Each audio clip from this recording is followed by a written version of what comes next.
pembelajaran. Di sini saya akan melakukan presensi terlebih dahulu. Buat teman-teman yang namanya dipanggil bisa mengajukan tangannya ya. Yang pertama ada Mas Isak, yang kedua ada Mbak Raisita, yang ketiga ada Mbak Zulfa.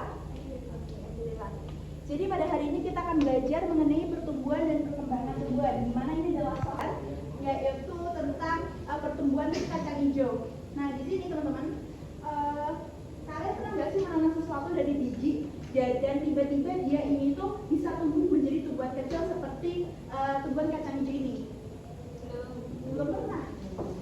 Nah, awal mula dari kacang hijau itu ya kacang hijau butir-butir biji seperti ini, tetapi setelah seminggu kita tanam di media tanam menggunakan kapas, dia sudah tumbuh, dia sudah mempunyai akar, dia sudah mempunyai batang, dan dia sudah mempunyai daun.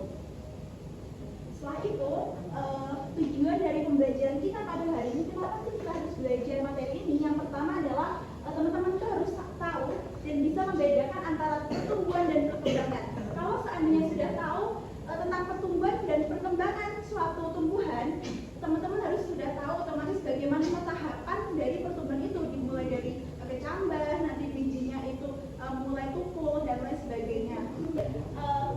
Tumbuhan ini kan bisa aja dia tumbuh secara cepat atau enggak. Nah, alasan kenapa dia bisa cepat atau enggak itu tergantung apa? Tergantung pengaruh airnya atau cahayanya, faktor yang menyebabkan dia bisa bertumbuh dengan cepat atau tidak.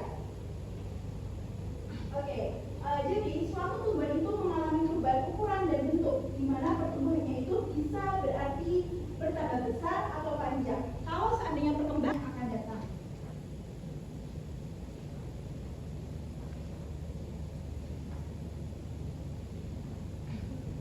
Oke, di sini saya punya video tentang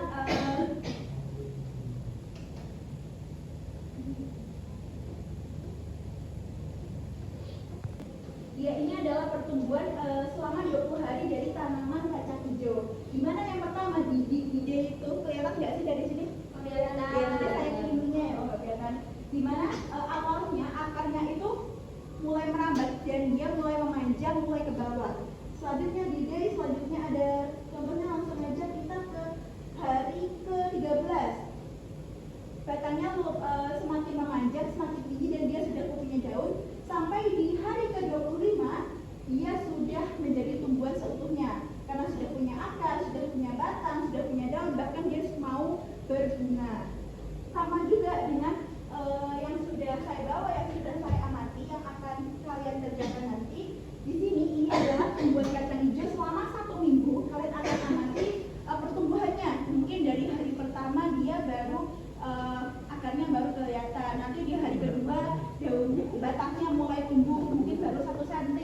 Sampai di hari seminggu dia sudah punya daun, dia sudah punya batang. Nah di sini keluar sendiri dari video yang sudah saya sampaikan sama dari pengamatan yang sudah saya berikan kepada teman-teman. Nah di sini ada 3 kelompok yang akan kalian kerjakan. AKBD secara sederhana dari video yang sudah saya berikan dan pengamatan yang ada di meja masing-masing. Ini untuk kelompok berapa? 2. Kamu kelompok 1. Ini ya.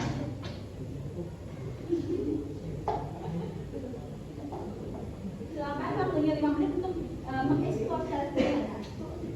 Saya coba public speaking ya. Mungkin dimulai dari kelompok 1, silakan menyampaikan hasil diskusinya di sebagai perwakilan. Dari meja ya. Berdasarkan video yang sudah kami tonton dan pengamatan kacang hijau dari Bu Berta, sudah dijelaskan bahwa yang pertama itu biji dapat menyerap air, kemudian kulit biji kecil akan tumbuh ke bawah, kemudian batang tumbuh ke atas dan daun muncul pertama. Oleh karena itu, tahap pertumbuhan suatu tanaman dimulai dari biji, kemudian tahap kecambah dan tahap tumbuhan muda. Yang kedua itu yang dibutuhkan dalam pertumbuhan suatu tanaman yaitu biji membutuhkan air, oksigen, suhu, unsur hara atau pupuk, dan cahaya agar tanaman tumbuh dengan baik. Terima kasih. Tepuk tangan dong untuk kelompok 1. Oke, what do you need? Apa yang kalian butuhkan ketika kalian menanam suatu tumbuhan?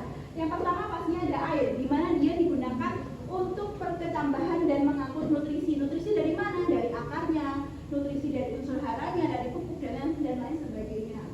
Yang kedua itu adalah nutrisi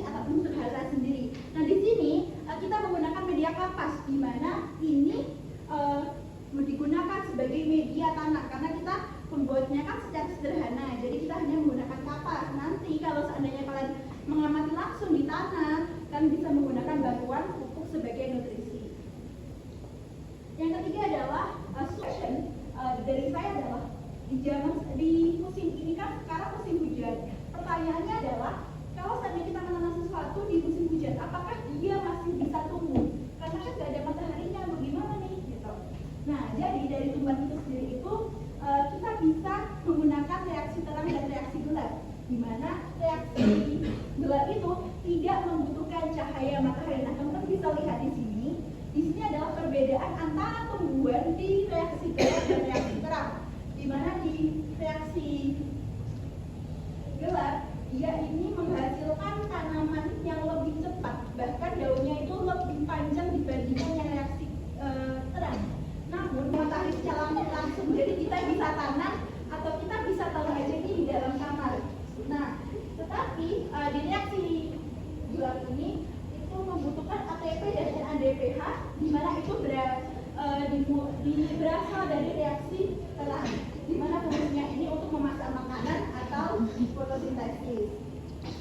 Nah, tapi perbedaan yang bisa kita lihat di reaksi terang ini itu dia daunnya segar dibandingkan yang kuning tadi kan dia mati ya dia. Jadi sebelum saya menutup pembelajaran kita pada hari ini, di sini saya akan ada kuis secara bersama-sama. Nanti teman-teman jawab bersama-sama, oke? Semangat dong, ya semangat yang semangat. Pertama kali tumbuh dari biji adalah akar. 1, 2, 3. Akar. Oke, next itu proses keluarnya akar kecil dari biji disebut pertumbuhan. Perkembangan. Masih jam 7 kan kok sudah loyo sih? Belum sarapan, Bu. Next, apa yang disebutkan biji agar dapat tumbuh dengan baik? Tanah, air, pupuk atau semua benar? Semua benar. Oke, next. Mengapa tumbuhan membutuhkan cahaya matahari untuk tumbuh? Agar apa? Untuk membuat makanan fotosintesis. Dan yang terakhir, last question adalah jika tumbuhan kekurangan cahaya, maka proses fotosintesis akan Berhenti. tepuk tangan dong. Yeay.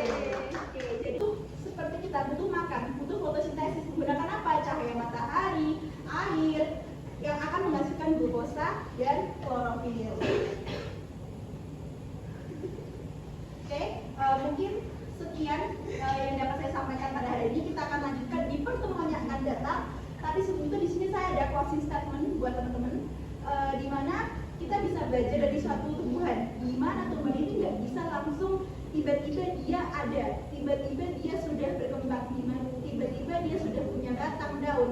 Tapi semuanya butuh proses. Sama juga buat teman-teman, proses untuk belajar, proses untuk bagaimana kita belajar menjadi manusia yang lebih baik lagi. Demikian dari saya. Kita tutup dengan membaca hamdalah bersama-sama. Alhamdulillah.